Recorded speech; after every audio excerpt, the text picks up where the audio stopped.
આદિવાસી સમાજના લોકો છેલ્લા કેટલાય સમયથી એવો વિરોધ કરી રહ્યા છે કે જે લોકો એસટી પ્રમાણપત્ર છે એનો ખોટો ઉપયોગ કરી રહ્યા છે અને તેઓ મૂળ આદિવાસી સમાજના લોકો છે પણ નહીં, એમની સામે કાર્યવાહી થાય, એમના આવા પ્રમાણપત્રો રદ થાય. પરંતુ આ તમામ ચર્ચાઓમાં હવે એક એવી બાબત સામે આવી છે કે જેણે રાજકારણમાં ખળભળાટ ઊભો કર્યો છે.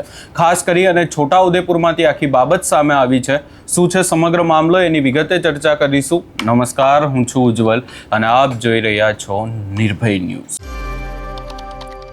છેલ્લા કેટલાય સમયથી છોટાઉદેપુરનું રાજકારણ ગરમાયેલું છે અને આ તમામ ચર્ચાઓની વચ્ચે હવે છોટાઉદેપુર નગરપાલિકાના પ્રમુખની સામે અનેક સવાલો ઊભા થઈ રહ્યા છે. ખાસ કરી અને આખી બાબતને લઈને જો વિગતે ચર્ચા કરવા જઈએ તો છોટાઉદેપુરમાં 27 વર્ષ પછી 2025માં ભાજપના જે પ્રમુખ છે, નગરપાલિકાના પ્રમુખ બન્યા. પરંતુ હવે આ તમામ ચર્ચાઓની વચ્ચે આ આખી બાબતમાં એક મોટો વળાંક સામે આવ્યો છે અને મંજુલાબેન રાઠવા જે નામ બતાવી રહ્યા છે અને જેઓ પ્રમુખ બન્યા છે, તેમનો જે એસટી પ્રમાણપત્ર છે, પ્રમાણપત્ર હવે રદ કરવામાં આવ્યો છે. અને આખી બાબતને લઈને સૌપ્રથમ તો આ આખી ચર્ચામાં જે સમિતિના લોકો છે શું કહી રહ્યા છે એ પણ સાંભળી લઈએ. એને પેલું મૂકેલું મશીન એ જ વાંચે. છોટાઉદેપુર નગરપાલિકાના પ્રમુખ અને નગરના પ્રથમ વ્યક્તિ મંજુલાબેન કિશનભાઈ કોળી કે જેઓ સામાન્ય ચૂંટણી 2025ની છોટાઉદેપુર નગરપાલિકાની વોર્ડ નંબર 4માં એસટી બેઠક ઉપરથી ચૂંટાઈને આવેલા, જે બાદ એમને 1 મહિનાની અંદર એમના જાતિના દાખલાની ખરાઈ કરવાની હતી. એ બાબતે અમારા અરજદાર વિજયભાઈ નાનિયાભાઈ નાયકા નાઓએ વિભાગીય વિશ્લેષણ સમિતિ વડોદરા નાઓને એક અરજી મારફતે તારીખ 24/3/2025ના રોજ એક લેખિત અરજ આપેલી કે આ મંજુલાબેન કિશનભાઈ કોળી નાઓનો જાતિનો દાખલો ખોટો છે. જે બાબતે વિભાગીય વિશ્લેષણ સમિતિએ ઊંડાણપૂર્વક અને લગભગ 1.5 વર્ષ જેટલો સમય કાઢી અને આ જાતિના દાખલો ખોટો છે તે બાબતનો તારીખ 22/5/2026ના રોજ હુકમ કરેલ છે. અને એ હુકમની અંદર એમ નોંધ કરેલ છે કે મંજુલાબેન કિશનભાઈ કોળી કે જેઓ પોતે 2 દાખલા ધરાવે છે, એક એમના પિતાના નામનો અને એક એમના પતિના નામનો, જેથી એ વાત સ્પષ્ટ થાય છે કે તેઓ 2 દાખલા રાખી અને અલગ અલગ જગ્યાએ અલગ અલગ લાભો લઈ અને આ દાખલાનો ખોટી રીતના અને ગેર ઉપયોગ કરેલ છે.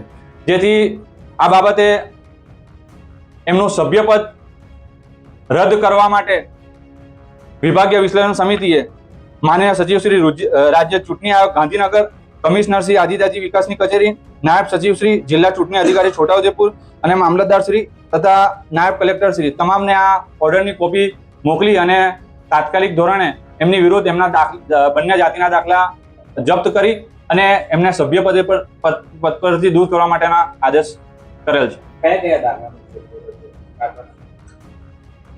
2 દાખલાનો ઉપયોગ કરેલો છે. એક રાઠવા મંજુલાબેન છત્રસિંહભાઈ નાઓનો મામલતદાર શ્રી છોટાઉદેપુરનો તારીખ 11/1/1999નો અને એક બીજો જાતિનો દાખલો છે મંજુલાબેન કિશનભાઈ કોલી મામલતદાર શ્રી છોટાઉદેપુરનો 18/5/2002નો. આ 2 દાખલાનો એમને ઉપયોગ કરી અને એમણે આ ચૂંટણીમાં ખોટી રીતે જાતિના દાખલાનો ઉપયોગ કરી અને આ ચૂંટણીમાં એ વિજેતા જાહેર થયા છે.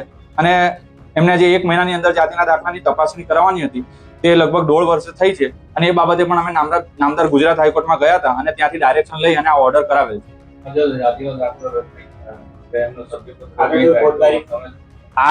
જો એમનો જાતિનો દાખલો એમનો સભ્યપદ રદ નહીં થાય તો અમે અલગ અલગ જે વિભાગ છે, કલેક્ટર શ્રી છોટાઉદેપુર અને લાગતા વળગતા વિભાગને પાર્ટી બનાવી અને નામદાર ગુજરાત હાઈકોર્ટમાં દિન 7ની અંદર અમે ફરીથી પિટિશન દાખલ કરીશું કે તાત્કાલિક ધોરણે જ્યારે એમનો જાતિનો દાખલો રદ થઈ ગયો છે તેમ છતાં જ્યારે એમનું પોતાનો જે સભ્યપદ પર જે ચૂંટાઈને આવ્યા છે એ જ જો ગેરલાયક હોય તો એ જે જગ્યા ઉપર પ્રમુખના સ્થાને બેઠેલા છે તો એ ગેરલાયક ઠરવે છે. આજ રોજની આ પત્રકાર વાર્તામાં લોકશાહીના ચોથા સ્તંભ એવા તમામ પત્રકાર મિત્રોનો હાર્દિક અભિનંદન કરીએ છીએ. અને એક અગત્યના વિષય ઉપર આજની આ પ્રેસ વાર્તા અમે કરવા જઈ રહ્યા છે. ત્યારે છોટાઉદેપુર નગરના પ્રથમ નાગરિક અને નગરપાલિકા પ્રમુખ મંજુલાબેન કિશનભાઈ કોળી કે જેઓ હાલ છોટાઉદેપુર નગરપાલિકાના પ્રમુખ છે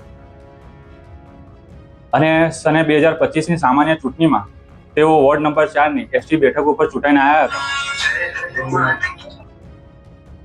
અહીંયા આખી સીટને લઈને જો વધુમાં ચર્ચા કરવામાં આવે તો જ્યારે નગરપાલિકાની ચૂંટણી થઈ હતી ત્યારે 2025માં જે મંજુલાબેન છે તેઓ એસટી દાખલાને આધારે ચૂંટણી લડ્યા હતા અને વોર્ડ નંબર 4માંથી ચૂંટણી લડ્યા હતા, જે બેઠક અનુસૂચિત જાતિના મહિલા માટે અનામત હતી.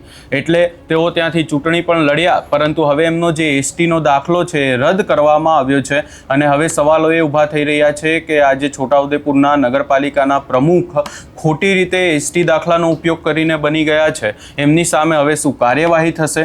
ખાસ કરી અને આખી ચર્ચાઓમાં હવે એ પણ બાબતને લઈને સવાલો ઊભા થઈ રહ્યા છે કે પ્રમુખ છે તેઓ નગરપાલિકાના, અને સ્વાભાવિક છે કે જે સીટ અનુસૂચિત જાતિની મહિલા માટે અનામત રાખવામાં આવી હતી ત્યાંથી તેઓ એસટીના દાખલાને લઈને ચૂંટણી લડી તો લીધી, પરંતુ હવે તેઓ ચૂંટણી લડીને પ્રમુખ પણ બની ગયા. પણ હવે શું થશે? આ સમગ્ર બાબતે તમારો શું અભિપ્રાય છે એ અમને કમેન્ટ કરી જરૂર જણાવશો, ને અમારી ચેનલ નિર્ભય ન્યૂઝને લાઇક, શેર, સબસ્ક્રાઇબ કરવાનું ભૂલશો નહીં.